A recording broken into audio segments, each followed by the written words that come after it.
मध्य प्रदेश सरकार जनजातीय समुदाय की उन्नति और कला संस्कृति के संरक्षण को लेकर प्रतिबद्ध है और यही वजह है कि मुख्यमंत्री डॉक्टर मोहन यादव ने बड़ी पहल करते हुए जनजातीय समुदायों की संस्कृति और पूजा पद्धतियों के संरक्षण के लिए जनजातीय देवलोक विकसित करने की योजना बनाई है, जिसे लेकर मुख्यमंत्री निवास में जनजातीय देवलोक महोत्सव कार्यक्रम भी आयोजित किया जा रहा है और पश्चिमी मध्य प्रदेश में शीघ्र ही भगोरिया की शुरुआत हो रही है।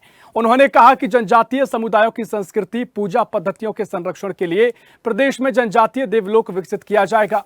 कुल मिलाकर जनजातियों की कला संस्कृति को संरक्षित करने का एक महत्वपूर्ण कदम यहां पर सरकार ने उठाया है और इसी पर हम चर्चा करेंगे।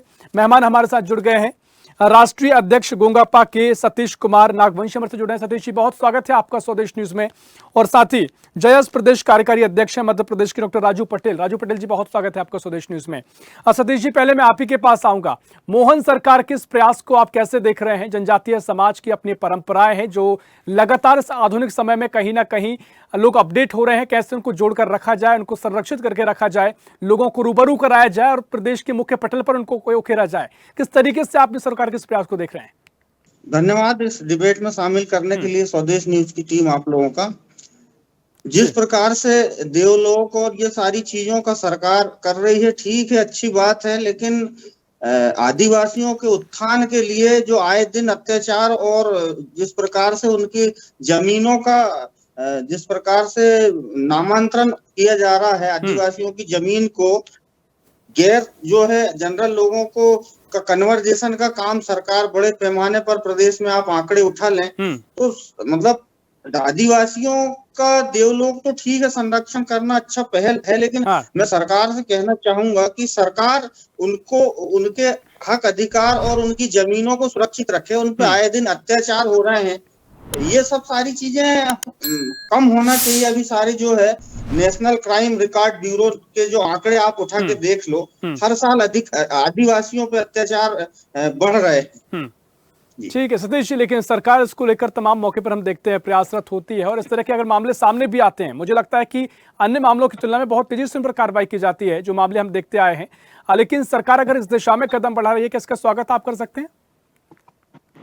नहीं, ठीक है, अच्छी बात है, स्वागत योग्य है। और हम तो ये सारी चीजें जो है हमारी पार्टी के संस्थापक दादा हीरा सिंह मरकाम ने, हमारी पार्टी ने ये आंदोलन चलाई थी, उसके हमारे पास प्रोफार्मा भी हमने 6 साल पहले से ये देव स्थानों को, जो आदिवासियों के जो देव स्थान है, पटेल बाबा, हरदोल लाला और ये जो खेरोदाई जो खेड़ापति के नाम से आप लोग जानते हैं, तो ये सारे आदिवासियों को देव स्थलों को संरक्षित करने के लिए हमारी पार्टी का ये पहले से हमारी मांग रही है, पहले से हमारा ये एजेंडा रहा है। तो कहीं ना कहीं हमारे जो पार्टी के संस्थापक हैं और गोंडवाना आंदोलन के जो जनक हैं दादा हीरा सिंह मरकाम, ये आज पीला गमछा डालना किन्ने उन्होंने सिखाया और उनके यदि उनके विचारों को यदि सरकार कर रही है तो अच्छी बात है, स्वागत योग्य है। चलिए ठीक है। देखिए, यहाँ पर वाकई में इस तरह के अगर प्रयास किए जा रहे हैं, स्वागत किया जा सकता है, लेकिन अपने तर्क आपके हैं कि कई जगह ऐसी कार्रवाइयों की आवश्यकता है, उस पर भी हमारा कोशिश होगी कि वो सुझाव आपके पहुंचे। और हमारे साथ जयस प्रदेश कार्यकारी अध्यक्ष राजू पटेल जुड़े हुए हैं। राजू जी, बहुत स्वागत कर रहा हूं आपका स्वदेश न्यूज में। और जिस तरीके से सरकार ने प्रयास किया है जनजातीय समुदाय की जो कला संस्कृति है उसको संरक्षित किया जाए, उसको लेकर सरकार जिस दिशा में काम कर रही है, कितना आप सहमत हैं इस कार्य से? कितना स्वागत आप करेंगे या क्या कुछ कहेंगे? देखिए, जनजाति आदिवासियों का जिस प्रकार कला संस्कृति करने का प्रयास किया जा रहा है उसका तो हम धन्यवाद करना चाहेंगे, लेकिन साथ ही जो पहले से ऑलरेडी जो आदिवासियों के हित जो बने हुए उसकी सुरक्षा करने का, उसका संरक्षण करने का जिम्मेदार कौन है? अभी हाल ही में मध्य प्रदेश में अलग अलग जिलों में आदिवासियों के जो हित का हनन हो रहा है। स्टाम्प शुल्क के नाम से आदिवासियों को तमाम लोक सेवा केंद्रों पे स्टाम्प शुल्क लिया जा रहा है, लेकिन इसके ऊपर कभी शासन प्रशासन ने, जिम्मेदार ने कभी सूद नहीं ली। लेकिन मध्य प्रदेश सरकार का राजपत्र कहता है कि अनुसूचित जनजाति को छूट प्रदान है।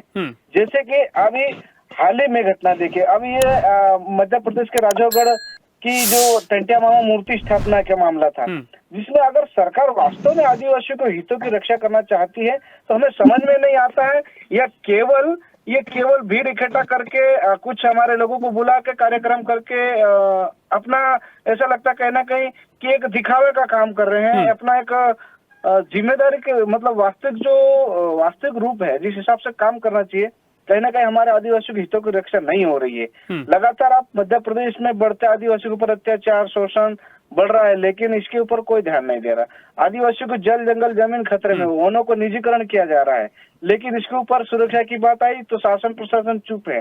तो हमें समझ में नहीं आ रहा है कि आखिर प्रशासन, मध्य प्रदेश की सरकार आदिवासियों के साथ करना क्या चाहती है। ठीक तो है, बिल्कुल। देखिए राजू आपने- जी, अगर ये भाव आपके भीतर है और वाकई में आपको लगता है कि कार्यक्रम बहुत होते हैं, जमीन पर चीजें नहीं उतरती हैं, तो वाकई में इस भाव की आप पूरे इसको लेकर काफी आपके भाव को सुना जाना चाहिए और अगर इस तरह की आपको संतुष्ट होना चाहिए, इस तरह के अगर प्रयास सरकार करे। लेकिन एक सवाल ये भी है कि जिस तरीके से हम देखते आए हैं लगातार जनजातीय समुदाय, कोई भी राजनीतिक दल हो, हमने देखा है कि कई बार सियासत के समय जरूर सब पूछ परख करने आते हैं, लेकिन अभी हाल ही में जो कार्यक्रम हमने देखे जो लगातार हुए, पीएम मोदी से पहले मध्य प्रदेश पहुंचे, कम से कम एक ऐसा माहौल बनते हुए हमने देखा है कि जनजातीय समाज हो, आदिवासी समाज हो, अगर कोई बड़े मसले आपके हैं और अगर आप उसे एक मंच पर कहते हैं तो उसको नजरअंदाज बिल्कुल नहीं किया जाएगा। बस जो क्लेशेस हैं, जो आपको लगता है कि सरकार नहीं कर रही है, हम चाहते हैं वो मंच बनकर आपकी चीजें पहुंचे और वाकई में दोनों तरफ से वो चीजें हों जो आप सुझाव देना चाह रहे हैं तो आप वो दे सकते हैं, लेकिन सरकार ने ऐसा माहौल तैयार किया है, ऐसा दिखाई देता है। राजू जी अगर सरकार में हम वही कहना चाह रहे हैं कि माहौल खड़ा करने से कुछ नहीं होता ना। आज मध्य प्रदेश में करीब 11 लाख से अधिक आदिवासियों को वन अधिकार के पत्र नहीं दिया गया। जल जंगल जमीन से आदिवासियों के इतिहास है और सरकार वनों को निजीकरण करने के, उद्योगपतियों को जमीन देने के लिए तैयार, लेकिन जो परंपरागत वनों में निवास कर रहे हैं उनको अधिकार पट्टा जो पत्र दिया जाना चाहिए। हाँ राजू जी, क्या समस्या आती है, क्या आपको मना कर दिया जाता है, क्या बताया जाता है? आज पूरे मध्य प्रदेश के साथ हमारी बड़वानी जिले के देख लो 12,000 वन अधिकार के पत्र जो दावे पेंडिंग में पड़े हैं, उसके बाद भी उन्होंने मात्र वन उत्सव मनाकर नाम मात्र के 80 पट्टे वितरण किया। तो कहीं ना कहीं पर केवल ये तो खाना पूर्ति किया जा रहा है ना। वैसे ही 90 मध्य प्रदेश के 90 ब्लॉकों में भी यही हाल है। यानी आप ये कह रहे हैं कि चीजें करी तो जा रही हैं लेकिन बड़े पैमाने पर नहीं हो पा रही हैं, आपका ये आज सवाल है? जी बिल्कुल, क्योंकि देखो आज नाम मात्र का पैसा कानून लागू हुआ, कौन से ग्राम सभा को पूछा जा रहा है कोई सा कार्यक्रम करने से पहले? कौन ग्राम सभा को तो अवहेलना की जा रही, ग्राम सभा को कोई प्रशासन मानने को तैयार नहीं। आज तक जो मध्य प्रदेश में पैसा एक्ट कानून, पंचायत उपबंध विस्तार अधिनियम लागू हुआ है, उसमें स्पष्ट लिखा था कि अवैध साहूकारों के ऊपर रोक होगी, वहां पर आदिवासी निर्णय करेंगे कि आदिवासी क्षेत्र में हाट बाजारों में आदिवासी तय करेंगे, लेकिन ऐसा कहीं पर भी देखने को नहीं मिला। आज पैसा कानून भी जो धरातल पे उसको क्रियाकलाप करवाएगा कौन? शासन प्रशासन की जिम्मेदारी बनती है किसका? ठीक है, मैं महत्वपूर्ण सवाल आपके हैं क्योंकि आप लगातार लोगों से जुड़े हैं, उनकी जो परेशानी आप देखते हैं वो यहाँ पर आप बता रहे हैं। लेकिन सतीश जी, जिस तरीके से आप पूरी चर्चा को भी सुन रहे हैं और देश का अगर प्रधानमंत्री जैसा व्यक्तित्व अगर आता है और लगातार इन चीजों पर मॉनिटरिंग करता है कि क्या कुछ उनके लिए किया जा रहा है, तमाम उनकी जो भी समस्या उनको दूर करने के लिए प्रोग्राम भी चलाए जा रहे हैं, जमीन पर जुड़कर उनसे बातचीत की जा रही है जनजाति लोगों से, आदिवासी लोगों से। लेकिन एक सवाल है, अगर अब जो समस्याएं आप बता रहे हैं इस तरह के माहौल में जहां प्रधानमंत्री अगर संवेदनशीलता प्रकट कर रहे हैं, अगर आप कोई सुझाव देंगे, आपका अपनी समस्या बताएंगे, तो मुझे कम से कम ऐसे वो दिखाई नहीं देता कि उसका समाधान आज नहीं कल हो जाएगा, लेकिन थोड़ा देर लग सकती है, लेकिन ना हो, उसे नजरअंदाज कर दिया जाए। तो ऐसे माहौल में आप अगर सही तरीके से आपकी बात रखेंगे तो उस पर जरूर समाधान होगा, ऐसा मुझे दिखाई देता है। जी, बात रखने की जहां तक बात है, जैसे अभी साथी हमारे जो जेएस के हैं, इन्होंने जैसे अभी पैसा एक्ट की बात करी, तो पैसा एक्ट नाम मात्र का लागू कर देने से कुछ नहीं होता। पैसा एक्ट लागू करके एक पंचायतों में मोबिलाइजर एक पोस्ट होती है, वो रख दिए हैं और वो भी सारे संघ से जुड़े लोग हैं। उसमें नियुक्ति में भी कोई पारदर्शिता नहीं रही है। जहां तक रही बात इवेंट की, तो ये इवेंट करने से और बड़े आयोजन कर लेने से, भीड़ इकट्ठी कर लेने से कोई किसी प्रकार से उपलब्धि इसको मैं नहीं मानता। ये तो इवेंट अपना दिखावा और अपना शक्ति प्रदर्शन का जरिया हो गया है तमाम दलों का। लेकिन धरातल पे काम हो, धरातल पे वो सारी चीजें रहे। आज एक बात बताइए, आज देश आजाद हुए के 70 साल से ऊपर हो गए। आप बताइए, आज यदि आदिवासियों का, अनुसूचित जाति का यदि यदि उत्थान हो गया होता, उनकी उन्नति हो गई होती, तो इन विभागों की जरूरत क्या थी। इन विभागों में जो करोड़ों रुपए का फंड आता है, उस फंड को इस इवेंट पे, फला आयोजन, ये इस प्रकार से इवेंट से जो है, अभी आप देख लें, कई छात्रावासों पे मैं जाता हूं देखने, तो हॉस्टल अधीक्षकों की जो उनको जो पैसा मिलता है बच्चों का शिष्यवृत्ति, 4-4 महीने से नहीं मिली है। SC/ST विभाग का ये हाल है, बजट के लाले पड़े हैं। ये तो है कि जो अभी जो कौन सी योजना महिलाओं को जो सरकार दे रही हर महीने पैसा, वो उसमें सरकार जो है जी लाडली बहना, वो लाडली बहना में जो है सरकार उनको पैसे दे के पूरा नहीं हो रहा है। बाकी SC/ST विभाग नाम के बचे हैं, इनमें बहुत ज्यादा फंड है नहीं। ये वास्तविक स्थिति है। और आप और बताइए। ठीक है सतीश जी, आपका तर्क ये हो सकता है, वाकई में तर्क होना भी चाहिए, क्योंकि आप लगातार अपनी चीजों को देख रहे हैं और अपने समाज को आगे बढ़ाने की बात कर रहे हैं। लेकिन जिस तरीके से 70 साल का आपने जिक्र किया, वाकई में हम देखते हैं कि बड़ी संख्या में ऐसे आदिवासी वर्ग के लोग हैं, जनजातीय समुदाय के लोग हैं जो आगे नहीं आ पाए हैं। इसी वजह से हम देख रहे हैं किस तरह के प्रयास किए जा रहे हैं। लेकिन सवाल ये है ना कि आप किस पर भरोसा करेंगे। आप समाधान की अगर बात करें तो समाधान वो क्या होगा। एक तरफ सरकार जो लगातार प्रयास की बात कर रही है, क्योंकि कोई भी समाधान आप करिएगा तो वो सत्ता के रास्ते से निकल कर ही जाता है। जो शासन में बैठे हैं वही समाधान करेंगे जब उसका व्यापक असर होता है। तो क्या कुछ आप समाधान की ओर जाते हैं और किस तरह का समाधान आप चाहते हैं? समाधान ये कि जो पेशा एक्ट है, जो 5वीं 6ठी अनुसूची में जो जिक्र है संविधान का, तो ये जो धरातल पे पूरी तरह से लागू होना चाहिए।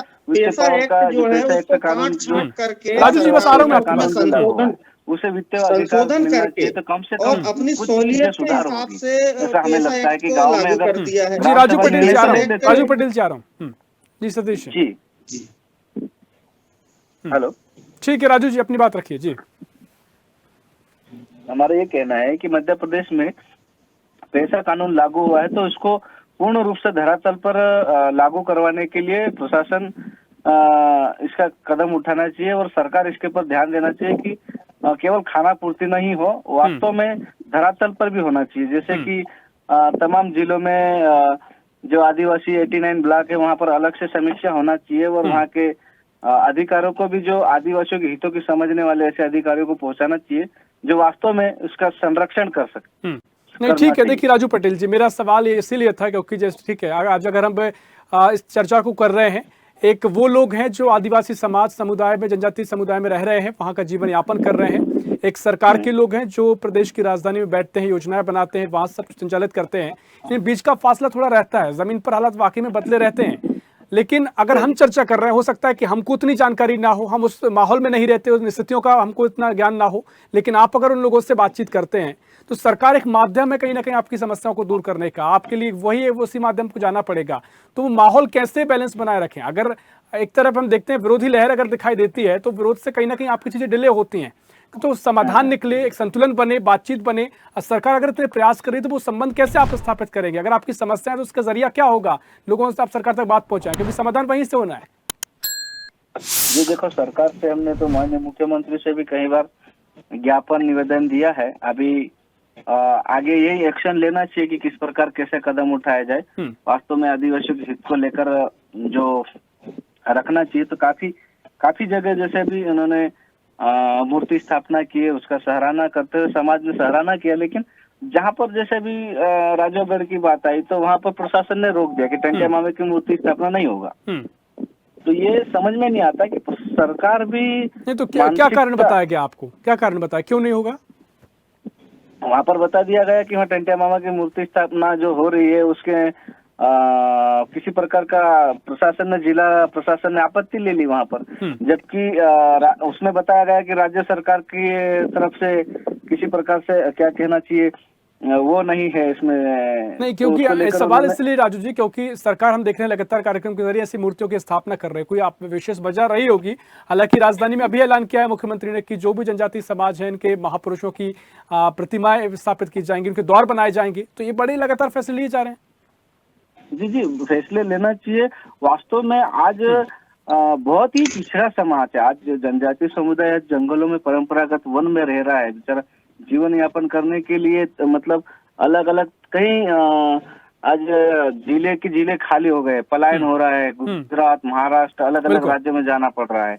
तो कहीं ना कहीं हितों के साथ साथ उनको रोजगार भी मिले, ऐसा नहीं, बिल्कुल सरकार बिल्कुल कदम राजू जी, उठाना देखिए ये चाहिए। तमाम जो समस्या है मुझे लगता है नजरअंदाज नहीं की जा सकती, क्योंकि जो लगातार पलायन हो रहा है, लगातार जो बाहर जाने को मजबूर हैं, ये समस्याएं दूर होनी चाहिए। इन पर वाकई में ज़्यादा सवाल आपके होते हैं, लेकिन सरकार को सुझाव रहेंगे, देखना महत्वपूर्ण होगा क्या कुछ आगे तस्वीर रहेगी। बहुत शुक्रिया करना चाहूंगा, समय इतना ही है राजू जी आपका। बहुत शुक्रिया सतीश जी आपकी चर्चा में शामिल होने के लिए।